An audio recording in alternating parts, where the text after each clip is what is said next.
J'ai été élu président de la mutuelle pour le développement des Guessillots donc depuis le 13 août 2023. À l'issue donc de ce processus électoral, on a dû organiser l'investiture du bureau à la date du 18 novembre 2023. C'est donc important après tout ça de remplir les formalités administratives pour aller donc renouveler la déclaration, parce que le bureau a changé donc la déclaration de la mutuelle, processus que nous avons entamé et qui est arrivé à son aboutissement dans ce mois de mai 2024. Désormais donc nous avons un récépissé de déclaration qui est différent donc du récépissé de dépôt qu'on nous avait remis, qu'on a déposé les dossiers. Il fallait pas attendre donc d'avoir tous ces documents avant de commencer à travailler. Donc nous sommes tous unis à l'ouvrage. Guessillots est un village qui se targue souvent d'être développé, mais qui a les mêmes problèmes que l'ensemble de nos villages ruraux comme communaux. Alors naturellement, on a eu l'école primaire, ou du moins un groupe scolaire, en français, donc des écoles primaires. Il y a un souci d'infrastructure et d'équipement. Nous avions été saisis à l'époque, par le bureau du projet et les directeurs des deux écoles pour un besoin de table banc. Le besoin était estimé à 100 tables bancs. Nous avons donc recherché les moyens pour essayer de trouver une solution à ce problème-là. À l'investiture, donc, on avait fait un don d'une trentaine de tables bancs qui a été effectivement donc livré et qui se trouve désormais dans l'école du village. À côté des tables bancs qu'on a pu donc donner, parce qu'avant d'adopter un plan d'action, nous sommes dit qu'il fallait commencer à travailler. Donc, à côté de la question de l'école que nous avons adressée, nous avons constaté qu'il était d'usage commun qu'on utilise les griots, les parleurs, les crieurs publics pour passer les informations. Nous, moment l'ont fait, autant de nos parents, de nos grands-parents. Certaines femmes continuent donc à le faire à notre époque. Il s'est trouvé qu'on n'arrivait plus à assurer donc la relève parce qu'on n'est pas en train de préparer des gens pour continuer. Et puis les femmes qui le faisaient, la voix ne portait plus parce que le village il est devenu en tout cas très grand. Il fallait trouver une solution à ce problème-là. Donc on a réfléchi et on a trouvé qu'il fallait renforcer le mode de communication. Alors à la place des crieurs publics, comme le font donc certains villages à côté de nous, parce qu'il faut toujours s'inspirer de ce qui est à côté et qui est bon. On a donc des haut-parleurs qui sont installés dans les rues. Nous avons voulu copier cela. Nous avons entamé ce processus-là. Aujourd'hui, dans les villages, on a installé un certain nombre de haut-parleurs avec tout l'équipement qui peut accompagner. Donc aujourd'hui, à travers donc ce mode de communication un peu modernisé, on peut plus aisément passer les informations. Voilà, ça reste à améliorer parce qu'il n'est pas encore parfait. Nous sommes dans une phase d'essayage qu'on va améliorer pour que la communication soit beaucoup plus fluide. À côté de ça, on a hérité donc d'un village dont les rues sont bien tracées, qui est loti, mais dont le processus de lotissement n'est pas allé à son terme. Donc, le chef du village, donc patron de tous les administrés du village, ayant pris l'engagement devant les géomètres experts commis à cet effet par l'ancien bureau, de veiller à ce que le processus aille à son terme, nous a mis en mission pour que nous conduisions donc l'approbation de ce processus, la validation, l'approbation de ce processus de lotissement. Donc voilà plus ou moins les trois grandes actions que nous avons pu conduire depuis notre investiture jusqu'à maintenant.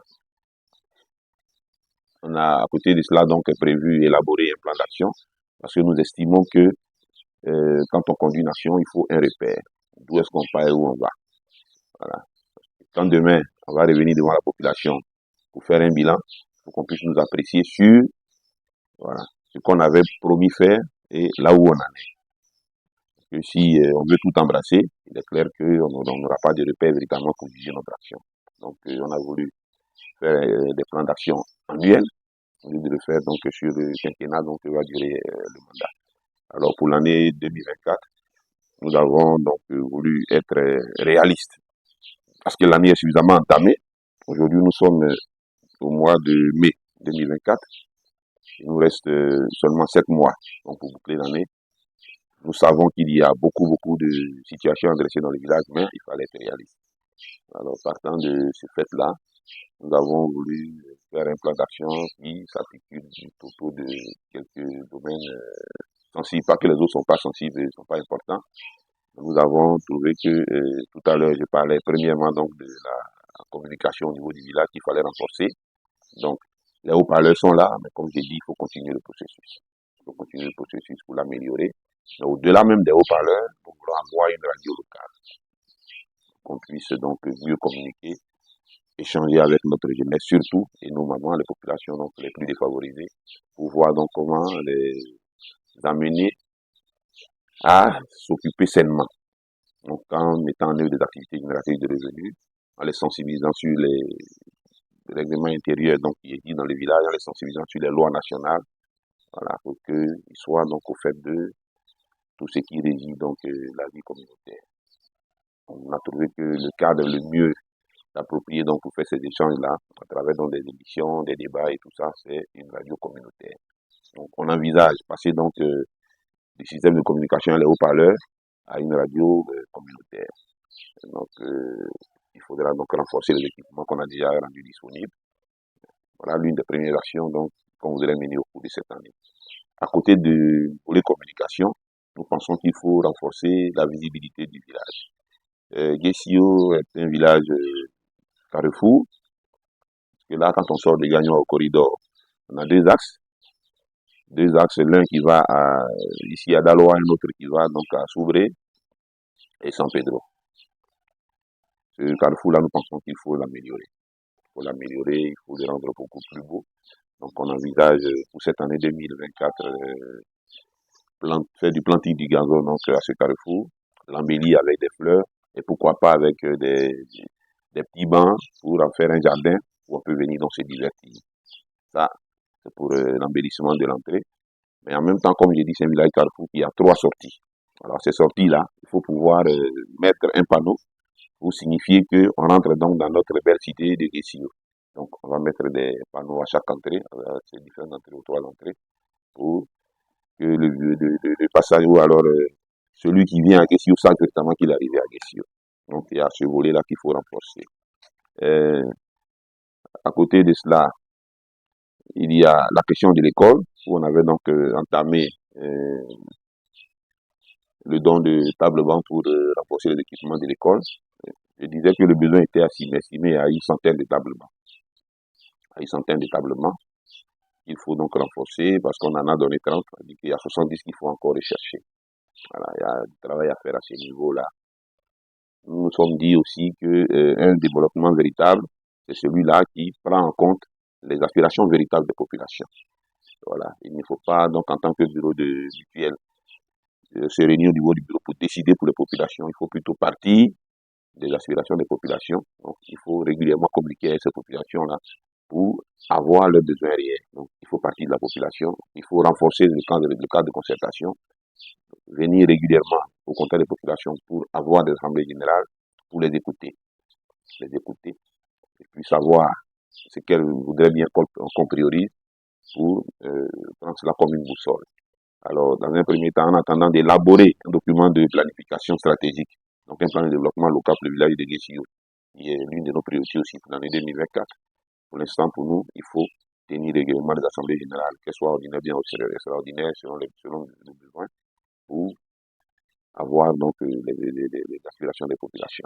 Mais au final, il faudra, à la fin de cette année-là, élaborer ce document de planification dont je parlais, un plan de développement local pour lequel nous avons déjà un technicien avec lequel nous sommes en train de travailler sur le thème de référence et qui viendra incessamment pour donc prendre en compte les besoins des populations. Mais ce plan de développement, nous ne le voulons pas standard.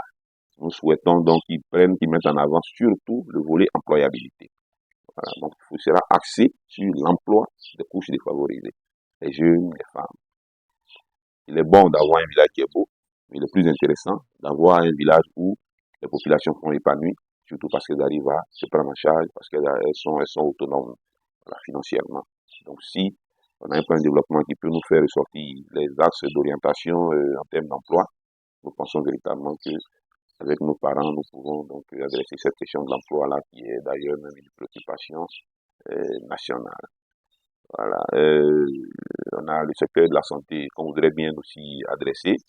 On a un dispensaire donc, et puis une maternité, voilà, qui sont fonctionnels. Il y a un comité de gestion qui est mis en place, donc qui gère ces structures-là. Hein, par moment, le fonctionnement ne sied pas forcément donc à la population qui, par moment, a des graissements des dents. Donc on voudrait aussi s'impliquer dans l'amélioration en tout cas du fonctionnement de ce secteur en aidant en tout cas les comités de gestion à faire donc des rencontres régulières pour faire un état des lieux, un point pour voir véritablement comment améliorer donc le fonctionnement de notre structure de santé. Voilà. Donc voilà plus ou moins les actions prioritaires que nous avons identifiées. Naturellement, il y a d'autres besoins, mais qui ressortiront dans le plan de développement qu'on veut élaborer et qui sera pour nous une boussole véritable pour conduire les actions de développement que nous souhaitons mener dans le village. Au niveau donc des priorités, au niveau aussi des priorités que nous avons voulu identifier pour cette année 2024, il y a la mobilisation des ressources. Parce que pour pouvoir donc mettre en œuvre toutes ces bonnes idées que nous avons, il faut des moyens. On pourra certainement aller vers des structures étatiques qu'on peut solliciter, des mécènes, en tout cas des bonnes volontés qui vont bien nous accompagner. Mais nous pensons que le meilleur développement, c'est celui qui se fait même avec ses propres moyens. Avant même d'aller vers X ou Y pour demander un appui, il est bon soi-même d'avoir une base.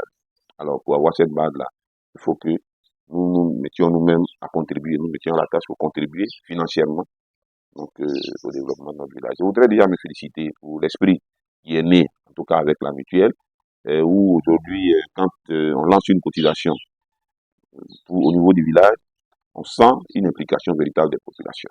Et ça, nous le devons donc au bureau qui nous a précédés, parce que ce bureau a travaillé suffisamment sur cette question-là, à travers donc l'organisation régulière du festival Agnatita, qui réunit aujourd'hui toutes les populations du village, mais l'organisation de Agnatita, en tout cas, qui aujourd'hui fait l'unanimité de mon point de vue, a amené à créer ce sentiment d'appartenance donc à une communauté et amener les populations du village à s'impliquer dans la recherche de financement. Nous voudrions jouer aussi sur ce palier-là, sur ce palier pour voir comment on peut voilà, poser des aides de développement. Donc, il y aura donc la mobilisation sociale pour pouvoir réunir les ressources pour mettre en œuvre des projets de développement. Mais à côté de cela, nous avons un gros village qui revendique un peu plus de 4000 âmes. Un gros village donc dans lequel il y a des activités économiques. Il y a beaucoup d'opérateurs économiques. Il y a un marché qui génère donc régulièrement des ressources. Nous pensons qu'il est bon d'organiser tout ça pour que le village puisse bénéficier de toutes ces entrées d'argent-là. Et donc, une autre de nos missions en 2024 sera de constituer une assiette des contribuables dans le village. Voilà. Donc, premièrement, on va mettre à contribution les populations à travers donc leur adhésion au projet de la mutuelle. Donc, ils vont cotiser, mais nous voulons mettre à contribution donc les opérateurs économiques pour constituer une assiette des contribuables. On va revenir encore avec la population pour définir les différents taux de contribution selon l'activité. Et puis, on fait une délibération des tâches qui sera adoptée. Voilà, donc, les populations vont nous dire, par exemple, le petit vendeur qui est sur le marché, il va payer peut-être 100 francs par jour. Le boutiquier qui a une activité un peu plus importante va peut-être payer 500 ou 1000 francs dans le mois, ainsi de suite. On va identifier les différents taux, on va mettre dans une délibération qu'on va adopter en assemblée. Tout cela sera fait donc en collaboration, en harmonie parfaite avec la chefferie, avec qui nous avons déjà échangé sur ces questions et qui est vraiment partante, qui est ouverte sur la question. Voilà, donc constituer une assiette de contribuables. Il y a aussi d'autres secteurs qui sont pourvoyeurs de fonds, de ressources. Voilà, notamment donc les haut-parleurs que nous avons installés, c'est les communiqués qui vont passer. Demain, quand on va arriver donc à mettre en œuvre, en place du moins la radio, c'est des émissions qui vont passer, des communiqués, tout ça pour pouvoir capitaliser. Voilà. Les ressources qui seront générées naturellement vont servir à maintenir le fonctionnement donc de ces installations, mais vont aussi contribuer au développement du village. Il y a d'autres frais qui sont perçus dans le village, notamment au niveau des cimetières. Tout ça nous voulons que ce soit mis à la disposition du village pour le développement. Donc voilà les axes qu'on a dû donc mettre en priorité pour cette année 2024, poser ensemble donc les bases du développement de notre village.